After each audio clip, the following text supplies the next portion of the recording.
Of the populations most vulnerable to a COVID-19 outbreak, the world's 26 million refugees are at the top of that list. They often live in close quarters with access to only basic health and sanitation facilities. An outbreak of the virus could be devastating. The country of Jordan is home to at least 3.5 million refugees and also the world's largest Syrian refugee camp.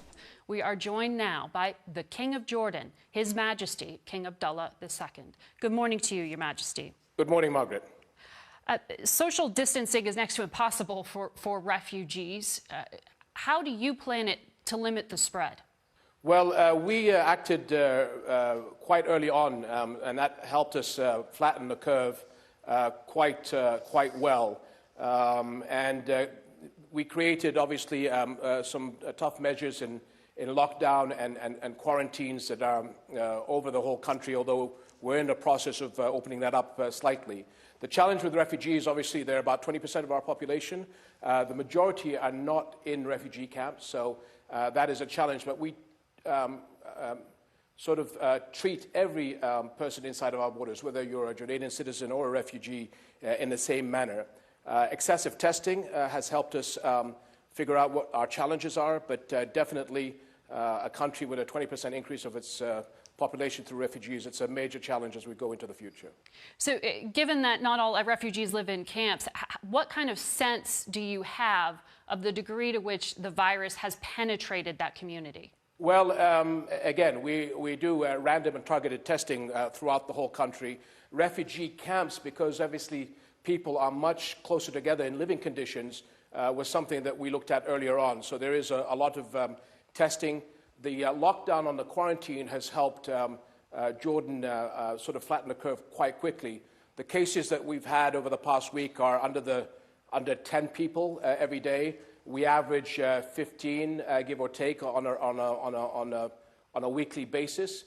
So it seems that we've got things under control and within the capabilities of our medical and health establishments.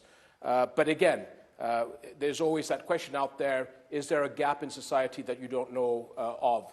And so, again, testing at a massive scale is how we're relying on hopefully getting the right figures. This pandemic is global, and the UN has called for a global response. But frankly, Europe is struggling with this virus. The United States is. The U.S. president just cut funding, or froze it at least, to the World Health Organization. Who do you see actually leading a global response?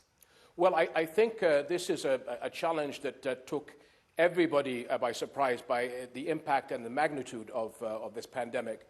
And I think the question is, nobody is going to get a perfect score on this issue. Each country has different ways of handling it, nuances of their societies and what their country faces. The question that I think you're alluding to is, where are we 4 months, 6 months, a year from now? Do we understand that this is a new world that we're living in?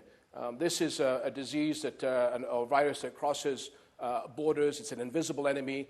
It'll target developed countries, undeveloped countries, whatever your religion, creed, color, or race. Unless we work together, we will not be able to overcome this in the way that we need to. So our enemies of yesterday, or those that were not friendly countries yesterday, whether we like it or not, are our partners today. And I think the quicker we as leaders and politicians figure that out, the quicker we can bring this under control, because it's not just COVID-19 that we're worried about, is what does it bring for us on the world in 2021, 22, 23? Are we going to be prepared for the next wave of this? And that can only happen if we reach out to each other. Well, the IMF has said that if countries don't handle this right, that the virus could destabilize countries, in particular because of the economic strain. Are you worried about instability in Jordan? Are you worried that this could be exploited by extremist groups? Well, I think all over the world, extremist groups and the usual suspects will obviously try and take advantage of that.